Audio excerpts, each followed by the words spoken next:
So the Moogle Tombstone event is back as of July 25th, 2022. And I always do mine in Limsa, but any of the three main capital cities will do.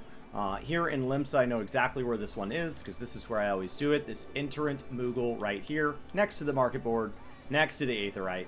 And on the side of me here, I have the list of everything that it is going to offer. I've labeled these as green for easy to get, yellow for this would require a pretty substantial amount of work compared to the amount of tomes they're asking for, and red meaning these are exclusive. The first thing is that there's always like a unique exclusive. I liked when it was a leather jacket. This time it's going to be the Demon Brick Earring. If we go to the lodestone, we pull this up, they should have the Moogle Tombstone event is back. There's our Demon Brick Earring. So the only thing other than Demon Brick Earring that's valuable is the ostensibly special Time-Worn map. Those stack and they always drop a portal. Other than that, this is all stuff that you could acquire before or after the event, or during the event from just however they show up normally. So let's go through these. We're going to go in order of the cost, the number of things you would have to run, the number of Praetorium runs, or Blue Mage Aurum Veil runs, or whatever you're doing to collect your tomes. Lunar Kamui Fife. None of these mechanics matter, with the exception of the Doom mechanic. The mount dropped on the second clear last time. It's a 10% chance. Well, how'd we get it the second try? We gotta get it the third try. It's way better if it works that way. You know, you gotta just make your destiny happen. If nothing else, I need 7 more runs. Oh my god. Oh my god. And if that little stack right there gets to 5, you die. 4, drop your shadow, lady. Drop your shadow. Drop your shadow. Drop your shadow. Drop your shadow. Yes, yes, yes, yes. Oh my god. See, if you would do the mechanics correctly, this can be substantially less exciting. We're gonna stand here in this and just eat it. Eat it. I'm gonna eat it by myself. 508. I just got an achievement. Thank you, warrior. Oh, you're welcome, warrior.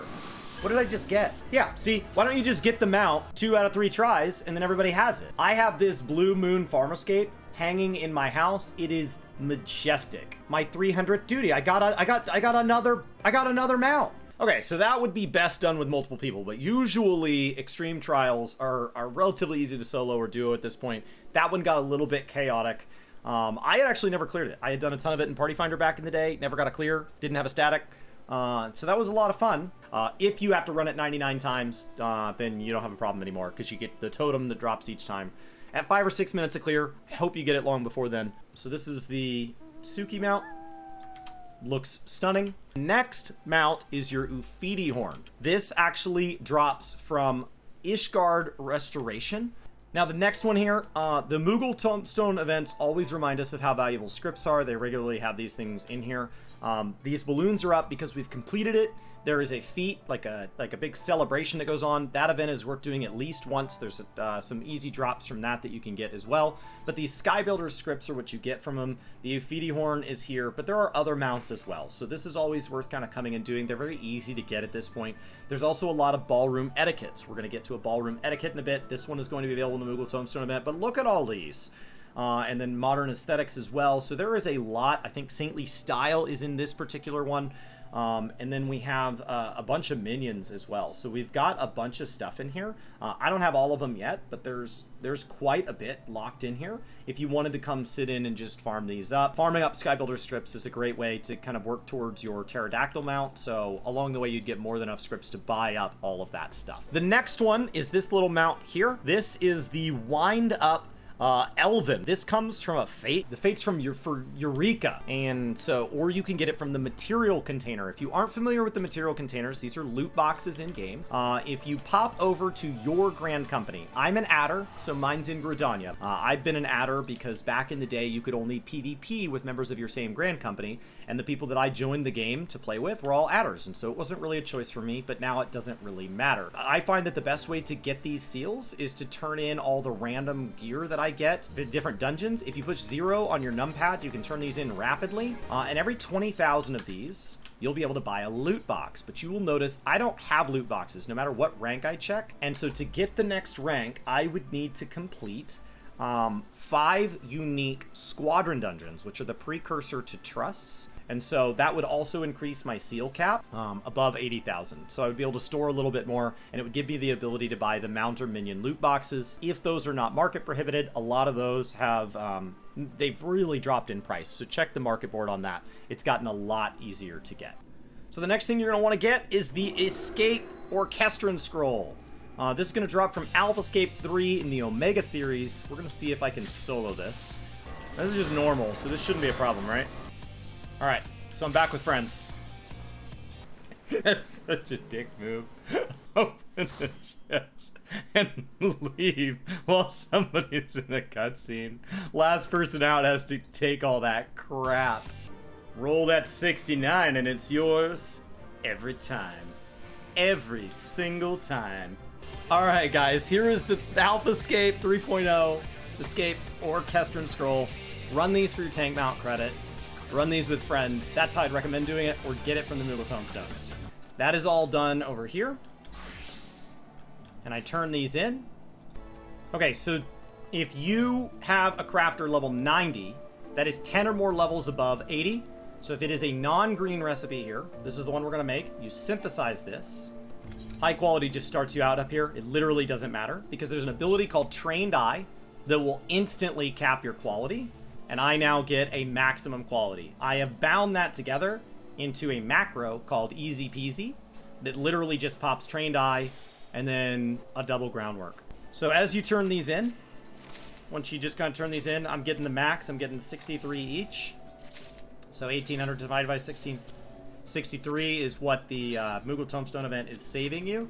But I'm also getting Kupo stamps. So I'm getting some Kupo vouchers here. What these do for you is you go to Kupo Fortune, and I play. You can have up to 9 of these saved, and I can win something, usually materia. So the Winsome Wallflower, once you get it, you use it. This should give you the /lean emote. So I can walk over to this script exchange person and I can get my lean on. Oh yeah. Yeah, post up. There is, just like the Chi Fate in Endwalker, there are special fates tied to ARR. These drop behemoth horns. And you would need to farm 5 of those horns to get these various cosmetics if you're interested in those. And after this, we have the various beast tribe, the tribal mounts. Beast tribes in this game soon to be called just tribal quests.